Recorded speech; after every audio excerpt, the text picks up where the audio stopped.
Hidden in the pages of European history, there was a man named Raymund Lully who tried to teach the Moors. Raymund Lully was a Christian philosopher, mystic, and missionary from 13th century.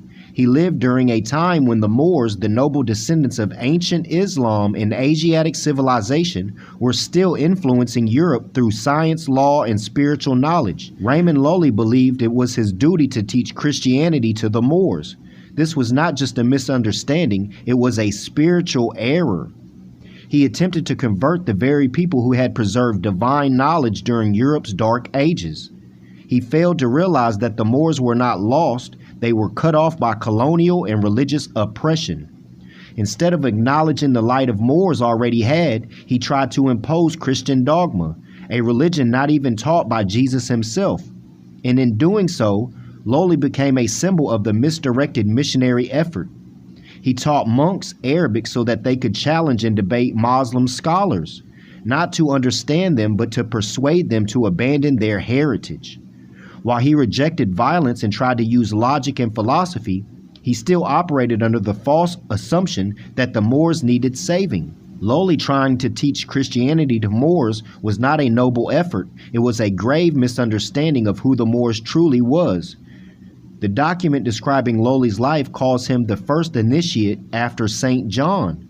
This St. John is a symbolic reference to John the Baptist, the forerunner.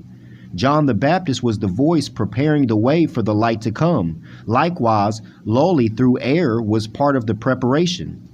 He was sincere but limited, and it could take someone from within the Moorish people, not from Europe, to restore the true light. That man was Noble Drew Ali. In early 1900s, Noble Drew Ali declared, "You are not Negro, black, or colored, you are Moorish American." Where Lully tried to convert, Ali came to restore. He reminded his people that their true identity was Asiatic, Moorish American. Their ancient religion was Islamism, and their divine law was already within them. Ali gave his people back their nationality, their flag, their law, and their spiritual foundation. He uplifted them by teaching love, truth, peace, freedom, and justice. Ali said, "Marcus Garvey was the forerunner, and I am the one who brings the truth." This mirrors Jesus and John the Baptist. Garvey awakened quote-unquote black pride, but Drew Ali brought divine identity. Lully sparked religious dialogue, but Drew Ali brought the ancient keys. The forerunner shakes things up, but the fulfiller restores the full truth. Jesus never called himself Christian. He never taught a religion called Christianity. Those terms came later, in Antioch, coined by outsiders. Jesus said, "Think not that I am come to destroy the law. I am not come to destroy, but to fulfill." He was a descendant of Ruth the Moabitess, making him tied to Moabite blood, a people of Asiatic origin. Jesus taught divine law, not church dogma. He was poor like Job, gave to the poor, and stood against the ruling priesthood in Roman Empire. Christianity as a label was formed by the Roman system, then weaponized to conquer, colonize, and convert. Ali taught the religion of Jesus was Islamism.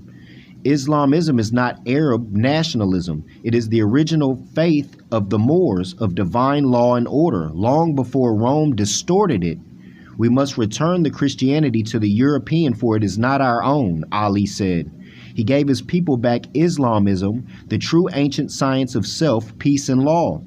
The Moors were not converted, they were cut off. John prepared, but Jesus fulfilled. Garvey inspired, but Ali restored. Lully debated, but Ali proclaimed. Let it be known, the Moors have not been saved by others, they are returning to themselves.